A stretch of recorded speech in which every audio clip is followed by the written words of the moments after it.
చాయ్ biscuit సమర్పించు Radhe Govinda our first story podcast episode 7. నా కళ్ళెదురుగా ఉన్నది రాధేనా? నా కాళ్ళు భూమిలో కూరుకుపోయినట్టున్నాయి. ఇంచు కూడా కదలటం లేదు. చల్లటి గాలిలో కూడా నాకు చెమట పడుతుంది. కళ్ళని కనురెప్పలు మూసేయాలని చూస్తున్నాయి. నరాల్లో రక్తం కాలి చివరి వేలు నుండి మెదడులో న్యూరాన్స్ వరకు ప్రవహించడం తెలుస్తుంది. కండరాల కదలికలు, ఊపిరిపైన స్పష్టంగా తెలుస్తుంది. గుండె చప్పుడు డాల్బీ డిజిటల్ సౌండ్లో వినిపిస్తుంది.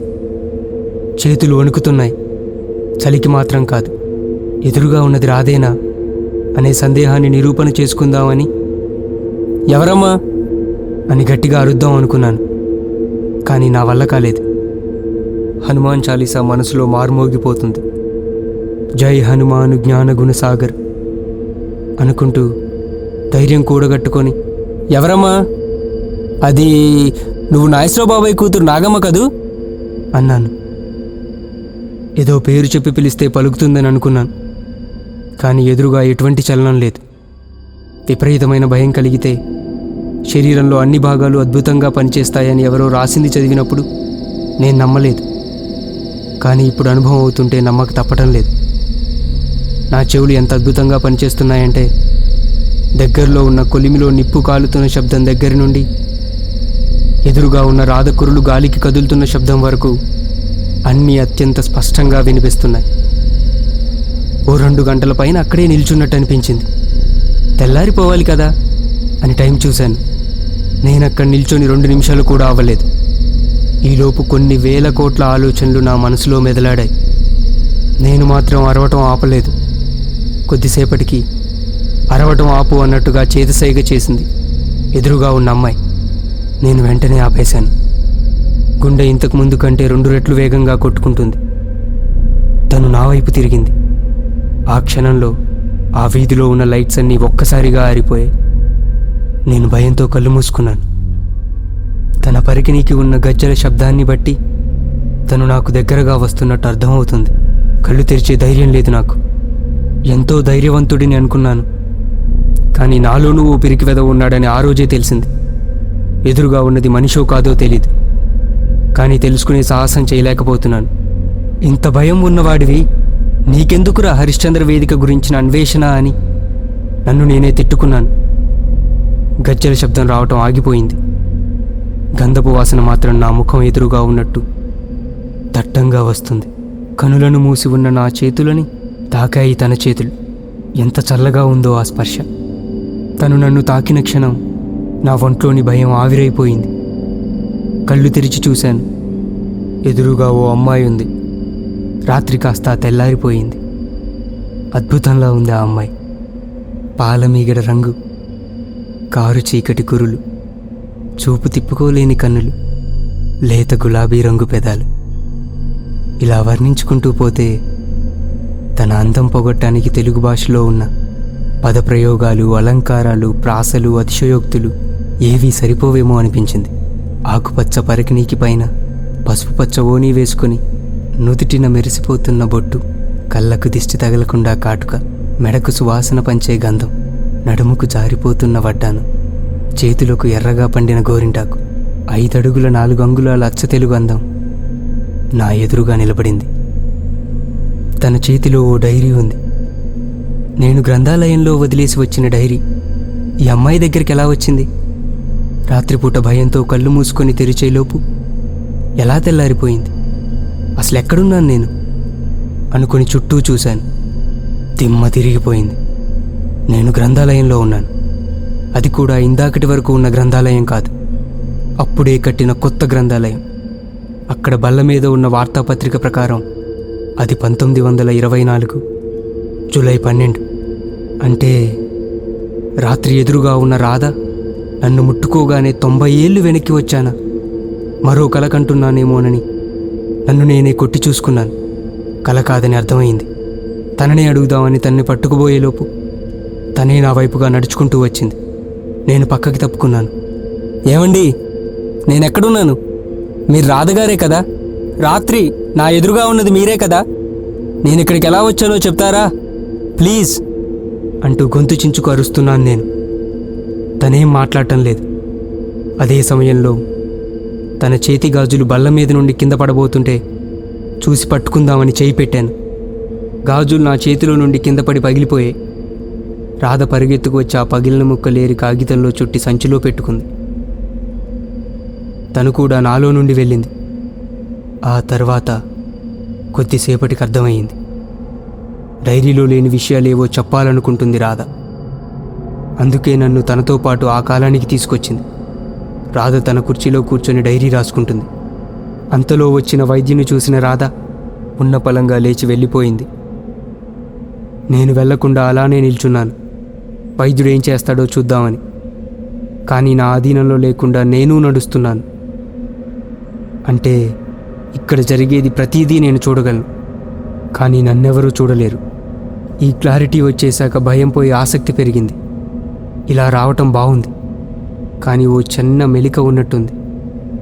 రాధతో వచ్చాను కనుక తనకు అనుభవం కాని ఏ విషయం నేను చూసే అవకాశం లేదు.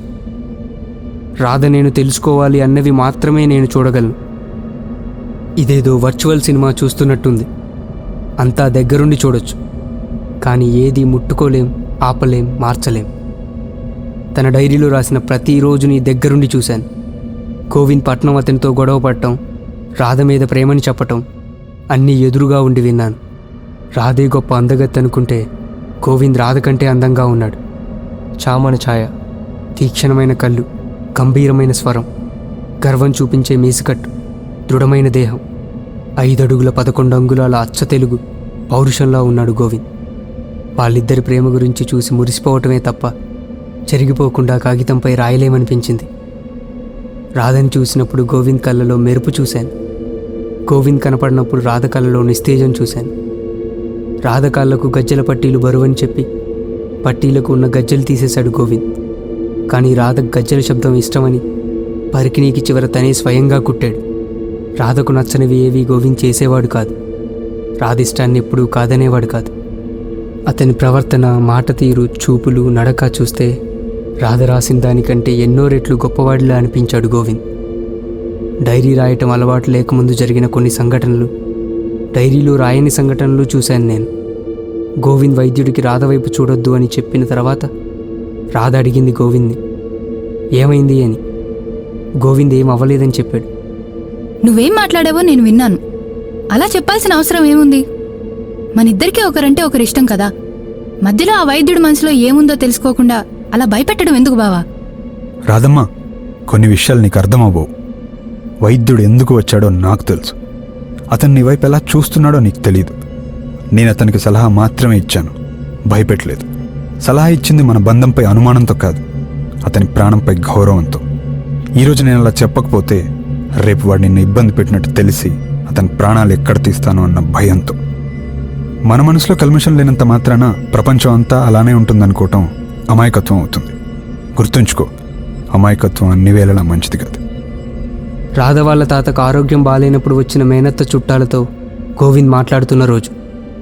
చూడండి, రాధ చుట్టాలు అంటున్నారు. ఇప్పటి వరకు మీరున్నారనే మాకు తెలియదు. అయినప్పటికీ సంతోషం, ఇప్పటికైనా మీరున్నారని తెలిసినందుకు. ఆస్తి అంటారా, నాకు చిల్లి గవ్వ కూడా వద్దు. అంతా రాధ ఇష్టం. కాని సమయంలో కాని కోరికలు కోరుతున్నారు, తప్పు. మొదటిసారి వచ్చారు, భోజనం చేసి బయలుదేరండి. గోవింద్ ఓ పెద్ద మనిషిలా మాట్లాడుతుంటే అవతలి వాళ్ళు రెచ్చగొడుతున్నారు. ఒకడు గోవింద్పై చేయి చేసుకున్నాడు కూడా. కానీ గోవింద్ పెద్దగా తీసుకోలేదు. కనురెప్పల లోపలే కోపాన్ని కట్టేసినట్టున్నాయి కళ్ళు. నరాల్లో పొంగుతున్న రక్తాన్ని పిడికిలి బిగించి ఆపుతున్నట్టున్నాయి చేతులు. ఆ సమయంలో ఒకడు రాధను ఉద్దేశించి, నీ అమ్మ ఎందుకివ్వవే ఆస్తి అన్నాడు. అంతే, కట్ట తెగినేరులా నిప్పులు కురుస్తున్న కళ్ళతో లేచాడు గోవింద్. చితక్కొట్టేస్తాడనుకున్నాను నేను, కానీ మాటలతోనే పంపించేశాడు అందరినీ. నువ్వు రాధకి మావయ్య అవుతావంటే నాకు బాబాయ్ అన్నమాట. ఇక్కడ ఉన్న ప్రతి ఒక్కరూ నాకంటే పెద్దవారు, నాతో ఏదో ఒక బంధుత్వం ఉన్నవారు. మనవాళ్ళు కదా అని మాటలతో చెబుతున్నాను బాబాయ్. వద్దు, అవసరం లేని చోట, అవసరం కాని వేళల్లో అనవసరంగా ఆడవాళ్ళ ప్రస్తావన తీసుకురావద్దు. కోపంతో ఉన్న నా కళ్ళనే చూసి తట్టుకోలేరు మీరు. అలాంటిది నా కోపాన్ని చూడాలని ఆలోచన రానివ్వద్దు. వెళ్ళండి, భోజనం చేసి వెళ్ళండి. గోవింద్ చనిపోయే ముందు, రాధమ్మ, నేను ఉన్నా లేకున్నా ఎప్పుడు కన్నీరు పెట్టకు.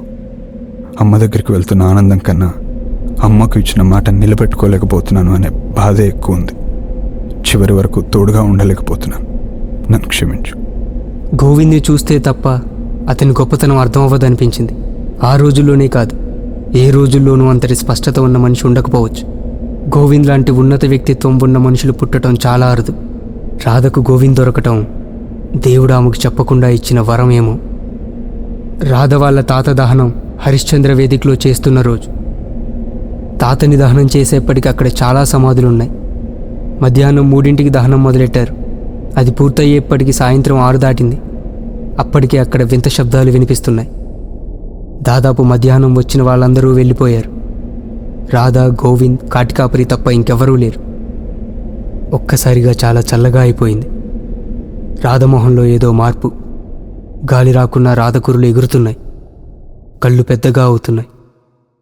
తలదించుకొని గోవింద్ చేతిని గట్టిగా పట్టుకొని, చంపేస్తాను, ఆ వైద్యుణ్ణి చంపేస్తాను. నా పిల్లలు, భర్త వాడి వల్లే చచ్చిపోయారు. గోవింద్ రాధని గట్టిగా పట్టుకొని ఉన్నాడు. నేను కొద్ది దూరంలో నిల్చొని రాధనే చూస్తున్నాను. గోవింద్ చేతిని విడిపించుకొని, ఏంట్రా అలా చూస్తున్నావు అంటూ నా కళ్ళలోకి తీక్షణంగా చూస్తూ నా వైపుగా పరిగెత్తుకుంటూ వస్తుంది రాధ. తన మొహంలో ద్వేషం, కోపం కలిపి కనిపిస్తున్నాయి. మిగిలిన కథ తర్వాత భాగంలో.